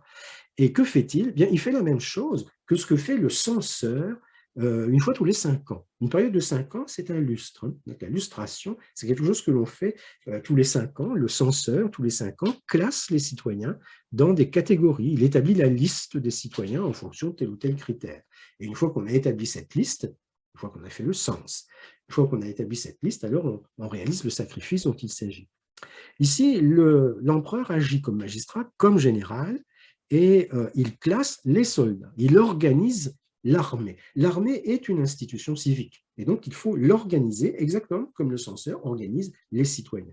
C'est une lustration. Donc, dans la notion de lustration, vous avez la notion de lumière, lux. Vous avez aussi l'idée, non pas dans le vocabulaire, vous avez l'idée d'une circumambulation, donc des victimes qui sont promenées autour du camp, autour de la ville éventuellement, avant d'être sacrifié. Dans la notion de lustration, il n'y a absolument pas la notion de purification. Ça, c'est autre chose. On ne va pas purifier les soldats, ils n'ont pas encore combattu, il est inutile de les purifier. Donc c'est une cérémonie tout à fait importante qui est organisée plusieurs fois dans le courant de la campagne. Chaque année nouvelle, il faut organiser la lustration. Et c'est une image essentielle qui nous montre Trajan en magistrat, conscient de ses responsabilités, en général, conscient de ses responsabilités, et en romain pieux, célébrant un sacrifice au dieu Mars.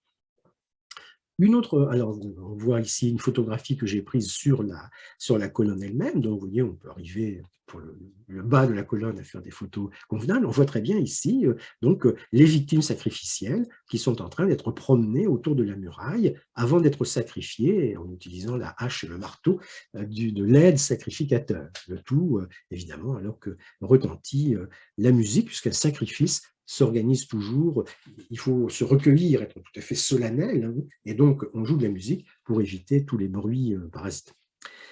Les scènes de la colonne Trajane sont souvent entremêlées les unes avec les autres, et vous avez ici, tout à fait à côté, une autre scène qui nous montre le général, c'est l'empereur Trajan, ici habillé en général, en militaire, donc, le général au pied duquel un personnage tombe de son cheval. Il y a ici un fait divers, une anecdote, si on peut dire. Quelqu'un tombe de son cheval au pied de l'empereur. Et donc l'empereur, vous voyez le geste qu'il fait avec le bras droit, l'empereur tend la main vers le personnage qui vient de tomber. C'est-à-dire que l'empereur, face à un événement de ce genre, peut décider qu'il ne s'agit pas simplement d'une chute ordinaire, mais qu'il s'agit d'un signe envoyé par les dieux. Il peut décider d'accepter ce signe ou de refuser le signe. Et donc là, Trajan accepte le signe. Il accepte le signe comme un signe favorable, évidemment. Donc, nous voyons ici le général, l'empereur pieux, capable de repérer les signes adressés par les dieux, capable de les accepter, et donc ce signe montre la faveur divine dont bénéficie Trajan. 3 autres scènes qui sont prises à peu près à mi-hauteur de la colonne, c'est le maximum pour mon appareil photo, là c'est trop petit, on ne voit pas bien.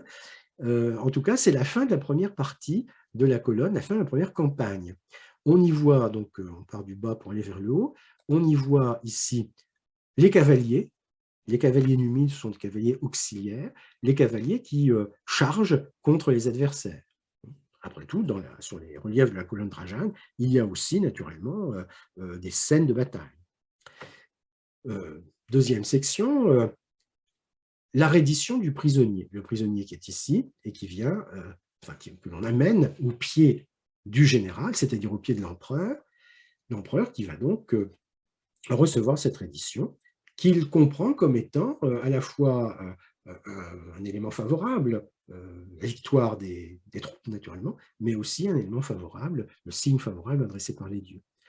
Sur la droite, on voit les soldats romains partant à l'assaut d'un fort, le fort qui est là, et donc les soldats qui partent à l'assaut du fort, épisode des batailles, et puis dernière scène que l'on peut voir à peu près à mi-hauteur de la colonne, c'est la fin de la première campagne, en 105 après Jésus-Christ. On voit le roi Dace, qui s'appelle Décébal, eh bien, ici, qui vient se jeter au pied de Trajan, qui vient se soumettre à Trajan, général, empereur, assis sur la chaise curule, et qui reçoit donc la soumission du roi Dace. C'est la fin de la première campagne, c'est la victoire, donc auprès, avec les enseignes des légions, et puis tous les soldats assemblés. Donc, Trajan victorieux, en somme, que l'on voit sur cette scène. Donc, on peut comprendre la colonne Trajane comme étant une colonne commémorative des batailles, des campagnes de Trajan sur les bords du Danube. On peut comprendre donc la colonne Trajane comme étant une colonne triomphale, comme il y en avait sur le Forum. On a vu tout à l'heure. La plus ancienne des colonnes triomphales a été érigée par un général de l'époque de la première guerre punique, donc au IIIe siècle, avant Jésus-Christ. Et donc, c'est la plus ancienne des colonnes rostrales qu'il y avait sur le Forum. De ce point de vue, on peut comparer la colonne Trajane à une colonne triomphale. C'est une colonne triomphale. Mais elle n'est pas que cela. Elle n'est pas que cela parce que elle représente non pas simplement ce n'est pas simplement une bande dessinée évoquant les campagnes militaires de Trajan, c'est une véritable exaltation de l'empereur à laquelle on assiste sur cette colonne. Il y a 2500 personnages, mais l'empereur Trajan apparaît sous diverses formes, il apparaît 58 fois. Et dans des scènes bien précises, dans des circonstances tout à fait particulières, où on le montre toujours, je dirais, sous le même angle, si je puis dire. C'est-à-dire, il est au centre, les regards des assistants se tournent vers lui. Il est au centre, l'air très digne, soit vêtu d'une toge, soit en uniforme militaire. Il est au centre, attirant tous les regards et étant, bien sûr, le point de mire. C'est l'empereur, c'est Trajan lui-même qui est en quelque sorte mis en scène. C'est lui, et ce ne sont pas les dieux ou quelques éléments mythologiques que ce soit. Le seul élément mythologique que l'on voit sur la colonne Trajane, c'est tout à fait au pied de la colonne, c'est ici, vous voyez, le personnage qui observe les soldats romains traversant le Danube sur un pont de bateau. Un pont de bateau qui a été établi pour traverser le Danube. Et ici, on a donc le fleuve Danube, l'allégorie du fleuve Danube qui observe les soldats romains et qui protège les soldats romains traversant le Danube. C'est le seul élément un peu mythologique qu'il y ait sur la colonne. Partout ailleurs, on voit l'empereur, par exemple ici, je vais agrandir une photographie un petit peu plus précise, on voit l'empereur donc s'adressant à ses soldats. Donc l'empereur qui s'adresse à ses soldats, c'est l'empereur proche de l'armée, fidèle à l'armée, ça c'est une qualité du général. On a vu dans d'autres scènes l'empereur pieux, l'empereur vaillant et victorieux, l'empereur Clément, qui accueille le prisonnier, ou le roi Décébal qui vient faire sa soumission, qu'on étranglera ensuite, mais enfin, qui vient faire sa soumission en tout cas. Et donc, chaque scène montrant Trajan, 58 apparitions de Trajan sur la colonne, chaque scène montrant Trajan le montre, je dirais, exerçant une vertu particulière, une qualité particulière de l'homme, du magistrat, du général, de l'empereur. C'est une véritable idéalisation de Trajan à laquelle on assiste sur la colonne. La colonne qui est par ailleurs un élément important du forum de Trajan. Le forum de Trajan où l'on a on pourrait dire des services publics, une très grande basilique somptueuse pour les besoins du peuple, deux bibliothèques pour satisfaire là aussi les besoins du peuple, la grande esplanade bordée de colonnades. On n'a pas conservé de fragments des sculptures, hein. Mais enfin, on a quand même quelques idées de la décoration.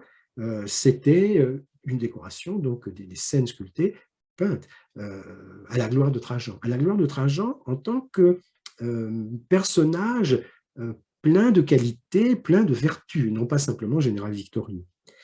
Et donc la colonne nous donne, et le forum en général, nous donne une image de Trajan, l'image d'un Trajan, c'est une image qu'on voit aussi sur les pièces de monnaie, comme cette monnaie frappée en 112-114, au moment où on construit la colonne. Donc on voit sur l'une des faces l'empereur Trajan, avec sa titulature ici, et sur l'autre face, on voit les enseignes militaires et une inscription ici qui nous dit « SPQR », donc le Sénat, le peuple romain, « Optimo Principi », au meilleur prince, au meilleur empereur. L'image de Trajan qui est rayonnée par la colonne et par le forum, c'est l'image du meilleur prince, l'Optimus Princeps.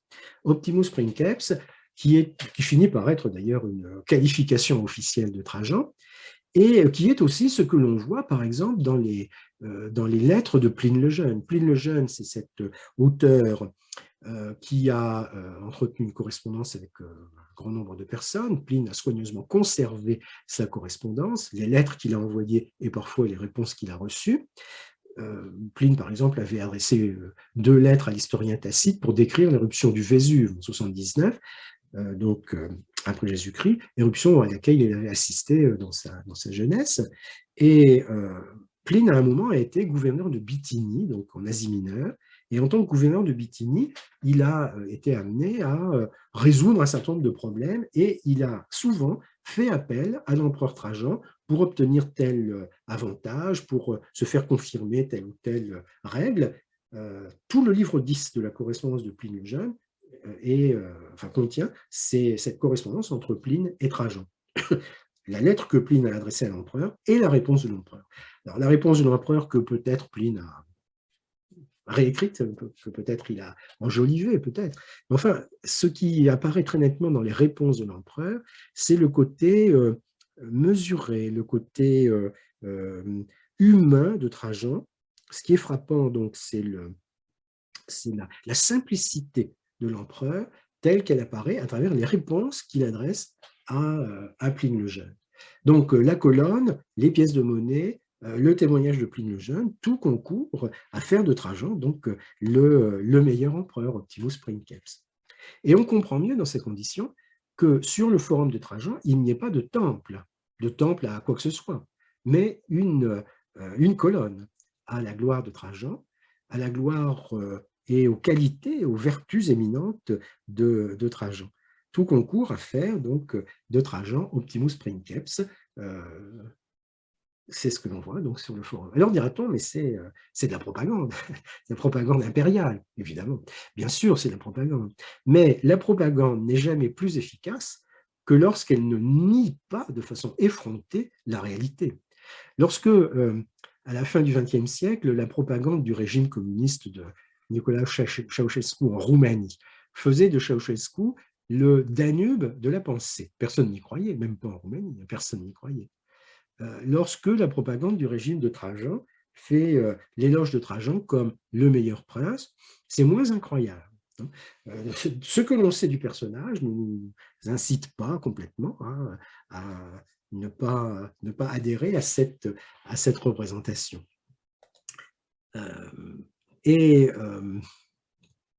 Chose plus extraordinaire encore, du forum de Trajan, donc il ne reste rien. De la colonne Trajane, il reste la colonne Trajane en relativement bon état. Bon, il y a quelques petites injures qui ont été apportées à la colonne, notamment cette église qui avait été construite donc, au Moyen-Âge. Vous voyez que ici on est au XVIe siècle, l'église n'existe plus déjà. Donc la colonne a subsisté, elle a été très bien conservée. C'est toujours intéressant de se demander pourquoi un objet antique s'est conservé jusqu'à nos jours. Si la curie du forum s'est conservée jusqu'à nos jours, c'est parce qu'elle a été utilisée durant toute l'Antiquité et qu'à la fin de l'Antiquité, elle est convertie en église. Mais la colonne, on ne peut pas l'utiliser. On l'a utilisé dans l'Antiquité comme tombeau pour l'empereur.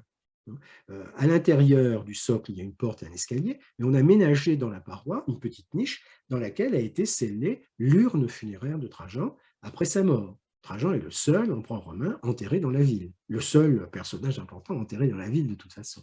Mais ça, c'est dans l'Antiquité. Comment se fait-il que cette colonne se soit conservée au fil du temps? Ce qui est très frappant, c'est que l'image de Trajan en tant qu'empereur antique, en tant qu'empereur, je dirais, païen, cette image est très positive. Mais l'image de Trajan, à l'époque de la christianisation, cette image de Trajan va rester positive. Et ça, c'est tout à fait extraordinaire, parce qu'au fond, Trajan est d'une certaine manière un persécuteur de chrétiens. L'une des lettres de Pline le Jeune à Trajan, Pline, en tant que gouverneur de Bithynie, demande à Trajan s'il a raison de sanctionner les chrétiens, qui ne veulent pas remplir les rites du culte impérial et qui sont donc des menaces pour l'ordre social. Et Trajan répond, mais pour les chrétiens, s'ils sont une menace pour l'ordre social, il faut être impitoyable à leur égard. S'ils ne font rien de préjudiciable à l'ordre social, il faut les laisser tranquilles. Et surtout, il faut, dit Trajan, refuser les dénonciations anonymes. Bon, donc Trajan quand même persécuteur de chrétiens, et voilà que Trajan va être, au Moyen-Âge, un personnage positif. Si l'on prend par exemple la vie de Saint Grégoire le Grand. Saint Grégoire le Grand est pape, donc au début à la fin du VIe siècle. Il règne entre 590 et 604, donc c'est Grégoire Ier. Il est pape, donc évêque de Rome, et la vie de Saint Grégoire, la géographie de Saint Grégoire, nous raconte à un moment que Grégoire passe dans le forum de Trajan. Donc en 590, le forum est toujours en bon état. Il s'effondre en 810. Donc Grégoire passe dans le forum de Trajan, voit les images, les reliefs faisant l'éloge de Trajan, et Saint Grégoire pleure sur le sort de Trajan, qu'il comprend comme étant à la fois une belle âme de l'Antiquité, un homme vertueux en somme, mais un païen. Et donc, en tant que païen promis aux flammes de l'enfer, mais en tant qu'homme vertueux, eh bien, il y a là, dans l'esprit de Saint Grégoire, il y a là une sorte de problème. Et donc, Grégoire intercède, prie pour le salut de Trajan, et la géographie nous raconte qu'une voix retentit pour annoncer à Saint Grégoire que Trajan a été sauvé et que donc il est entré en paradis.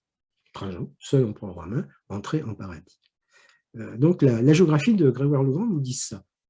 Ce sont les vertus du pape, l'intercesseur qu'est le pape, qui permet d'obtenir le salut de l'âme de Trajan. Mais la légende évolue au fil du temps. Si on se passe au XIIe, XIIIe siècle, à l'époque de Jean de Salisbury, par exemple, dans la description qui est faite de l'anecdote, il y a un renversement de perspective. Ce sont les vertus personnelles de Trajan qui amènent Grégoire le Grand à intercéder pour lui, et il est sauvé en fonction de ses propres vertus. Donc, dans ces conditions, la colonne Trajane, bien sûr, c'est la colonne d'un empereur païen, mais c'est la colonne qui fait l'éloge, non pas simplement d'un général victorieux, non pas simplement du meilleur empereur païen, mais qui fait l'éloge d'un homme juste. Et donc, on conserve la colonne pour cette raison-là, on la protège. À partir du XIIe siècle, il y a un facteur supplémentaire qui va permettre la conservation de la colonne, c'est qu'elle devient, pour les Romains, le XIIe siècle, c'est l'époque où apparaît une commune de Rome, 1140, la colonne devient pour les Romains un symbole du prestige de la Rome ancienne. Et donc, on va la conserver aussi pour cette raison. On a conservé, par exemple, une résolution du Sénat de Rome. Le Sénat de Rome, c'est l'une des institutions municipales qui apparaît au XIIe siècle. Et le Sénat de Rome nous dit, en 1162, par conséquent, la colonne Trajane ne devra jamais être abattue ou endommagée, mais elle devra rester telle qu'elle est, pour toute éternité, pour l'honneur du peuple romain, entière et intacte, aussi longtemps que la terre durera. Quiconque attentera à l'intégrité de la colonne sera condamné à mort et ses biens seront confisqués. Donc la colonne est conservée pour cette raison aussi. Elle est un monument tout à fait emblématique de la Rome ancienne, de la Rome impériale, de la Rome païenne. Elle n'est pas incompatible avec la nouvelle Rome, la Rome chrétienne, et elle devient en plus au XIIe siècle eh bien, un élément central, un must, si je puis dire, pour la Rome municipale. 3 bonnes raisons, évidemment, pour que cette colonne se soit conservée jusqu'à nos jours, donc les mérites de Trajan. Alors, est-ce qu'aujourd'hui, les historiens se font de Trajan la même idée que ses contemporains ou que les pères de l'Église au Moyen-Âge? Bon, évidemment, l'historien d'aujourd'hui ne cherche pas à tracer un portrait moral de Trajan, bien sûr, mais simplement, on peut faire quelques remarques. Lorsque Trajan meurt en 117, l'Empire romain est à son maximum d'extension géographique. On peut donc dire que le règne de Trajan coïncide avec l'apogée de l'Empire romain. Après lui, il va falloir maintenir l'ordre aux frontières, il va falloir lutter contre quantité de difficultés, et les difficultés vont s'amonceler à partir du IIIe siècle.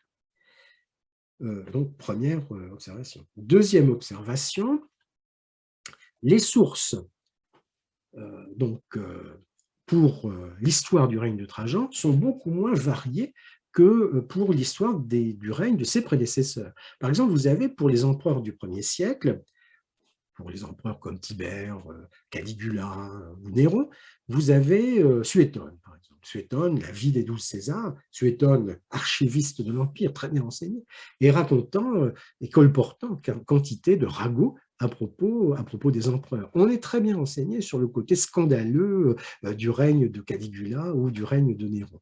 Il n'y a pas de Suétone pour l'époque de Trajan. En fait, il y en avait un qui s'appelait Marius Maximus, mais l'œuvre de Marius Maximus est complètement perdue. Pour les empereurs du 1er siècle, vous avez un historien comme Tacite, par exemple. Alors l'œuvre de Tacite est en partie perdue, mais enfin, il reste quand même des fragments très importants. Et donc, Tacite, lui aussi, trace un portrait à charge contre les empereurs du 1er siècle. L'idée de Tacite, c'est que les bons empereurs, ce sont les empereurs qui règne à l'époque où lui, Tacite, vit. Tacite est un contemporain de Trajan. Le bon empereur, c'est Trajan, dont tous les prédécesseurs sont forcément mauvais. Mais Tacite ne parle pas du règne de Trajan. Il y a un historien qu'on compare parfois à Tacite ou à Tite-Live, c'est Dion Cassius, qui est un auteur de langue grecque. L'œuvre de Dion Cassius est très bien conservée pour les périodes plus anciennes, mais pas pour l'époque de Trajan. Donc on n'a pas beaucoup de sources narratives véritablement pour l'époque de Trajan. Et par conséquent, on constate l'apogée territoriale de l'Empire, on constate cette unanimité antique et à l'époque chrétienne aussi autour de la figure de Trajan, et donc on peut prendre, pour terminer, la conclusion d'un auteur, Eutrope, vous voyez, Eutrope qui écrit vers 370, donc un abrégé de l'histoire romaine, et qui nous dit ceci: Trajan fut mis au rang des dieux, et seul de tous les empereurs, il fut enseveli à l'intérieur de la ville. Ses cendres, placées dans une urne d'or, furent mises dans le forum sous une colonne ayant 144 pieds de haut. Sa mémoire est tellement vénérée que jusqu'à notre époque encore, et Eutrope écrit 250 ans après Trajan, jusqu'à notre époque encore, on n'acclame pas autrement les princes dans le Sénat qu'en leur souhaitant à chacun d'être plus heureux qu'Auguste et meilleur que Trajan. Telle fut la gloire dont rayonna sa bonté, qu'à l'adulation comme à l'éloge sincère, elle offre l'occasion d'en célébrer le plus magnifique exemple. Donc, une conclusion pour ce forum de Trajan et pour ces forums impériaux, et une interprétation en tout cas de la colonne trajane, comme on l'a vu, ce n'est pas simplement une colonne triomphale, et je voulais donc présenter cette œuvre très connue à Rome, très visible à Rome, mais pas toujours comprise comme elle le mérite. C'est un monument qui est plus intéressant encore que ce que l'on peut l'imaginer en le voyant.